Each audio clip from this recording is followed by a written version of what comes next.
G'day and welcome back to my channel. Now look at this. This is my Airfix Spitfire. This is the new one, the civilian version. But that's basically just the Mk.XIV kit, right? And doesn't it look terrific?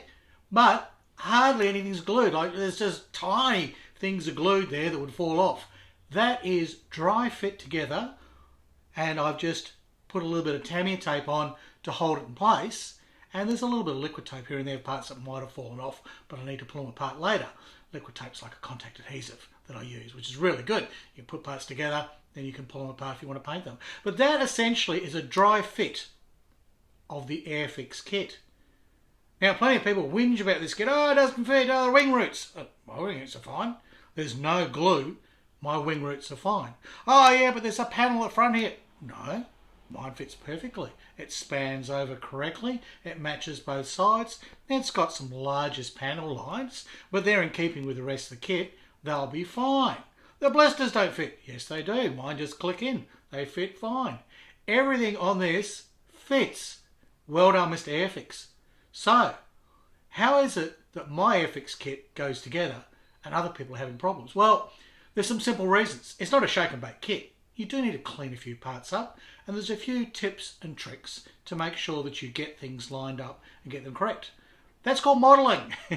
That's what we always did when I was younger, and we can still do it now and get great results. So, do you want to see how I managed to put this together with virtually no glue, and it's a perfect fit, just sitting there all by itself? You do?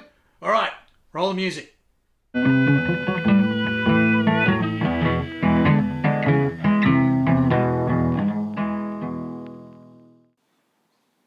So here we go. This is how you build an Airfix model. Well, it's kind of a speeded up version. This is just showing you kind of how it all clicks together, and literally does. It is a joy to build. The parts fit so well. There's a little bit of fettling, a little bit of cleaning up, but hey, that's modelling, and I really enjoy that. So there you go. All just goes together. Everything fits in. Not an issue. And here's that tricky part coming up. That there you go. Fits over there. Pilot's in. There you go. Well, it's a bit of video trickery. Let's see that whole thing now in the way I shot it, which is I actually pulled this whole model to pieces. So again, canopy comes off. That was just dry fitted there. No problem at all. Amazing what you can do. There's no editing, okay? Both of these takes, no editing. Becca tried to accuse me of cheating. He said, no Airfix kit could go together that well. Well, it does. It goes together beautifully. So prop comes off. That actually all pulled bits. Tail rudder comes off. Now the stabilizer, did I do that next? No, I was sort of deciding what to do next and I didn't know. Cannons, they come off. I'll discuss the cannons later. Yes, they are correct for this kit. No bitching about that. Everyone says, oh no, the cannons are wrong. It should be more cannon. No, there's a perfect amount of cannons. That's all you need. Believe me. So they go on there, and the little nubs there go across as well. Blisters, there they go. And unfortunately, I have broken one of my set of exhausts there, but that's no problem. It'll fit together. I'm going to drill all those out yet. I will drill out my exhausts. I always do, but I haven't shown that in this video. And those blisters, they just fit so well. Everyone just bitches and complains about them. I don't have any problem. I don't have any problem at all. They'll settle down nicely with a bit of glue. Now, the back here, this is a tiny little fiddly little part. Comes out nicely, but it's a bugger to put in. But it does lock that whole assembly together, and everything is done so well so that the rudder and the stabilizer, it all fits beautifully. It's lovely. I really like the engineering on these 21st century Airfix kits. I'm so impressed.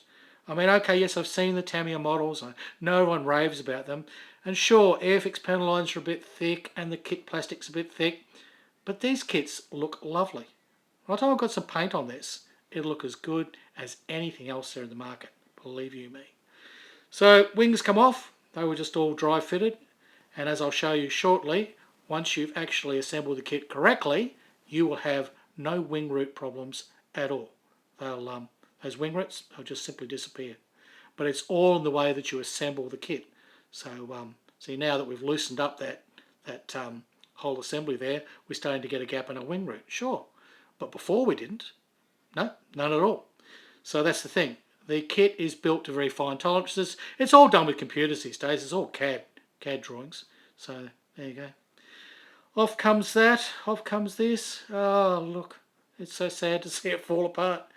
It is a lovely kit, and I'm going to show you shortly how all the little pieces fit and the tricks to look out for.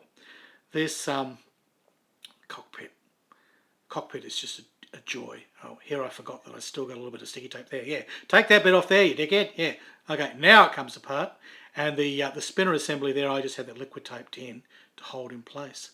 So here is the cockpit interior, and it is just a joy. It is so beautifully detailed. I love it. I love it.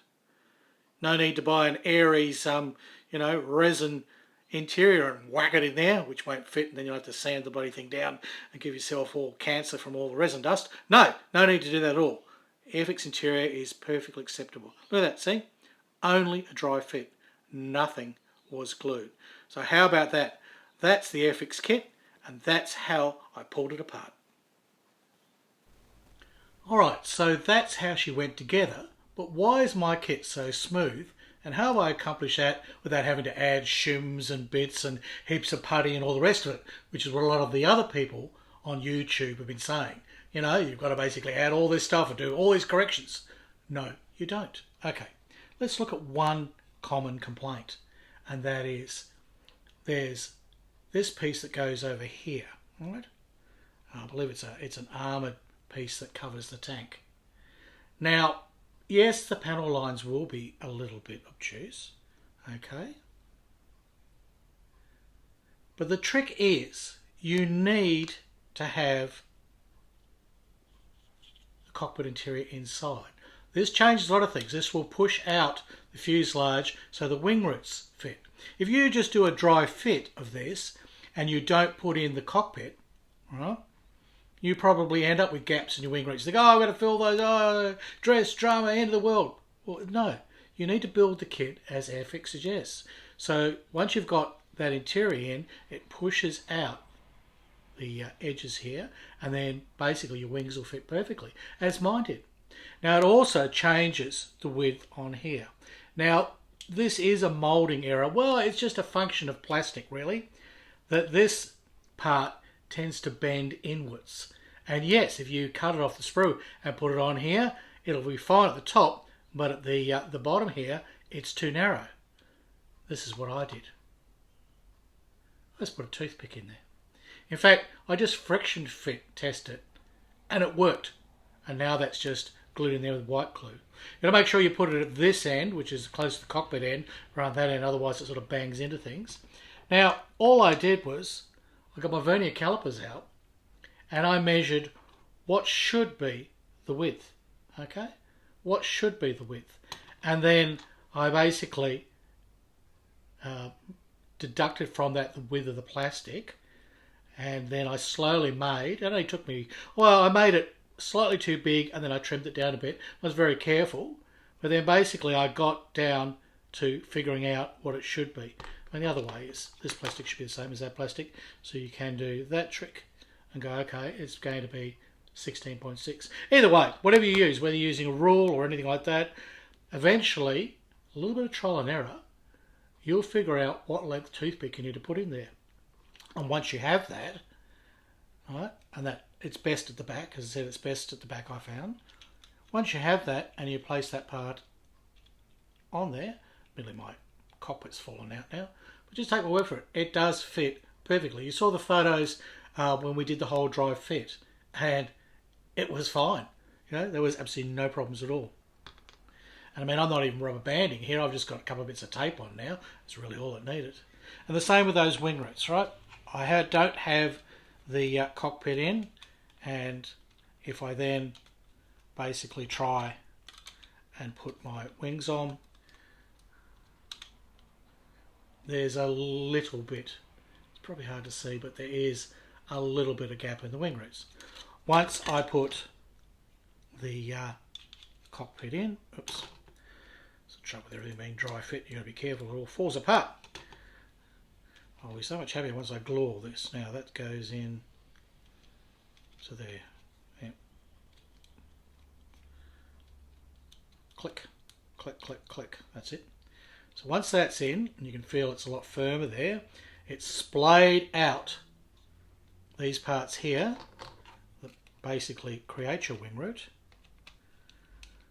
Lovely bit of engineering here with this all clicking in. It's rather wonderful, which also helps you connect the wheels and struts and everything. So once that's on, it actually friction fits. Once you've got that, it pushes everything to the correct size and away you go. So that's the thing. If you try and fit this part before you actually put the interior, cockpit interior in, you won't get it right. And then when you put your wing on, no gap in the wing root. It is actually, just believe me, it has actually pushed that out perfectly. I seem to have my lights in the wrong place. So that works. Believe you me, that does work. I don't need to do any trickery with the lights or editing. Just that actually works. That solves the problem. Now, one other thing you'll look at is the tail plane here. When you put, I'll have to find the parts wherever they are. It's nicely engineered with the elevator as one continuous piece and that funny little locking thing that goes in, which is actually very fiddly and hard to put in. But these little parts here, which I did have to glue together because they come in two halves, so it was necessary to glue them together. Which one's this one? That one. Now, when I first put them in, they sat like that. Oh, it's exaggerating a bit. Basically, all I had to do to get them so that they would sit level, see, they're even sitting up a little bit now, but they will sit level. Okay. To get them to sit level, all I had to do was get in there with my knife, and along the top edge here is get in here, and at this angle, there's just a little bit extra plastic, at least in my kit there, and just scrape that out. I only took a few scrapes, and that was all out.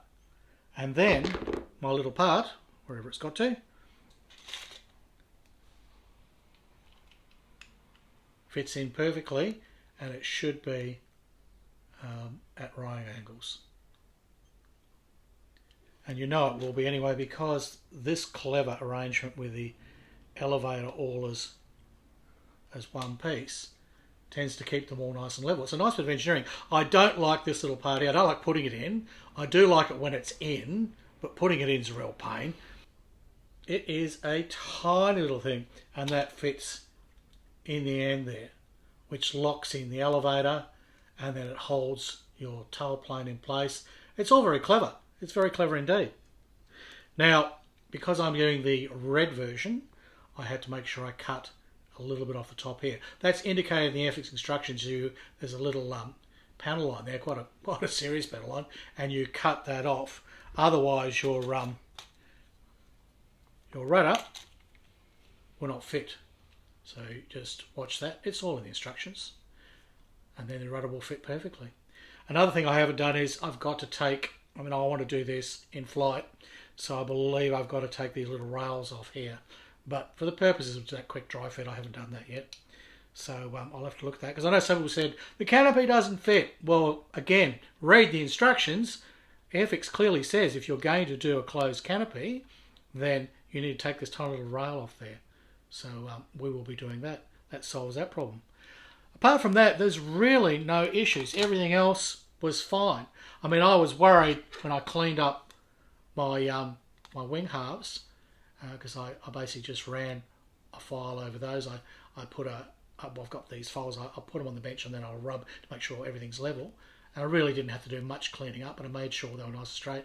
And then, of course, I put the wings on and went, oh no, I've got wing roots. So I went, oh, hang on, I'll put the cockpit interior in, because I know that splays the fuselage for that cover. And lo and behold, as I said, bang, all fits up perfectly.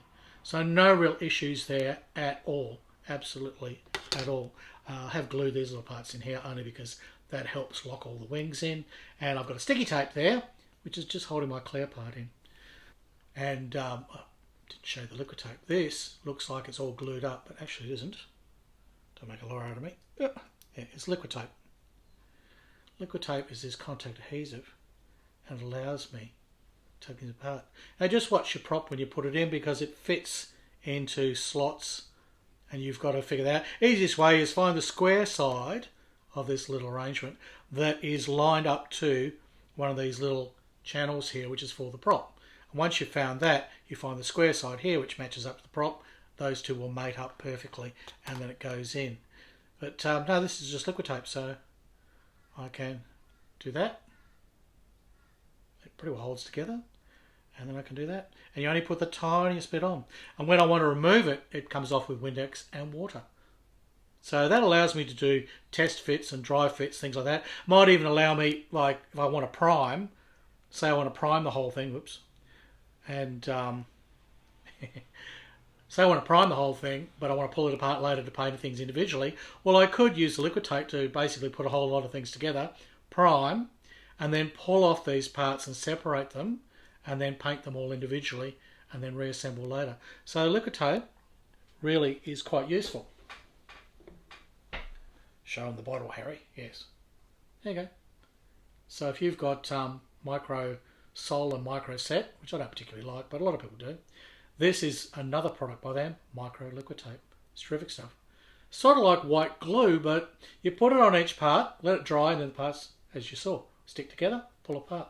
And I don't know what the limit is. I put a whole battleship together with this stuff because I knew I'd be going travelling, and so I would have to pull it all apart, put the whole battleship back in the box. That's my grass spay. And it literally, all the superstructure, everything, all the sub-assemblies, they liquid tape to the deck. And everything goes together perfectly. And it looks like the model's finished. But if I need to take it to competition or I need to travel, I can just go click, click, click all my parts off, put them in the box. When I get there, put it together. Hilarious stuff. Now, these are some of the parts from the inside the cockpit, and they are beautifully moulded. They really are. All the details there. There's the pedals and the joystick and everything, and it really is a lovely kit. I mean, I hadn't built an Airfix Spitfire since the 60s, really. I built other people's Spitfire kits and they've been good, but this is my first look at and my first build of basically 21st century Airfix Spitfires, and they are terrific. I've seen the Academy kits and the Airfix kits and the Edward kits. I've got them, and they're lovely too, but there's just a joy to building an Airfix kit that really you can't describe unless you built the kits, unless you grew up in the 60s and you know, I don't know, there may be nostalgia in it. I may be looking at the whole thing through rose-coloured glasses, I don't know, but look, it fits, it goes together beautifully, it's beautifully detailed, it's a joy, and it's fun to build. That ticks all the boxes that I need for my hobby. So for me, this is a perfect kit, and I love it. Alright, in the next video, I'll actually have this all glued up, and I will have got into the painting. I'll have the interior painted, and we'll do the red. I've actually ordered the red paint, yes, and some super gloss for it, and it's going to look gorgeous. Oh, one last thing. I had the machine guns on there, right, and I actually have ordered metal ones. Now, everyone's going to go, oh no, you got the wrong ones, Harry. You should have got 4 of those. Well, actually, the fellow who flew these, I'm sorry, it escapes my name right at the moment, but the gentleman that flew these, he had his aircraft in various configurations over the years. This is the research I found, because I looked into it. And yes, there were times when he had 4 of the large cannons. And then there are other times when there are only 2 and they're blanked off. And that's the one I'm going to do, or with, I think they're little guns actually, yeah. So little cannons and machine guns, I think, okay. No doubt the rivet counters will let me know, but this is correct and the 4 cannons are correct. You could do it either way. And that's why Airfix put that funny thing in the instructions I picked up last time going, well, if you want to do it with the 4 cannons, you could, you know, it's up to you. And they were right. Airfix rarely gets British subjects wrong. I mean, they're from old Blighty, yes. You'd think they'd know. If anybody knows, they know. So I've got that. And I've also purchased, yes, a mask. There's nothing to see on that side. So a nice Edward mask for this model. So that's my masking taken care of. That's my cannons taken care of. They should look really good. Get this thing red. Whack some decals on. Should all be done. And we've got that to look forward to in the next video. And a big shout out now to my patrons, because my patrons are the people that allow me to have the extra money to buy these kits and test these kits, get them as soon as they come out, work on them, and do all the other things I do on my channel. So to the patrons out there, thanks guys. Thank you so much. And if you'd like to see my videos earlier, because you get to see them 24 hours earlier, not only that, they're advert free, right? So none of those pesky adverts. So early advert free, plus you get to chat to me on the Patreon page, and you can discuss and suggest other videos, and we're much more interactive. We have a lot more fun. There's more cat jokes, yeah. Bass the cat actually makes appearances as well. So there'll be a link in the description or a button to push or something like that. Go and have a look at Patreon. For as little as $1 a month, you too can have more Harry Houdini models experience, if that's something you want, you know. All right, and on that note, I'm going to say goodbye. So goodbye from Australia, and it's hooroo from Harry Houdini.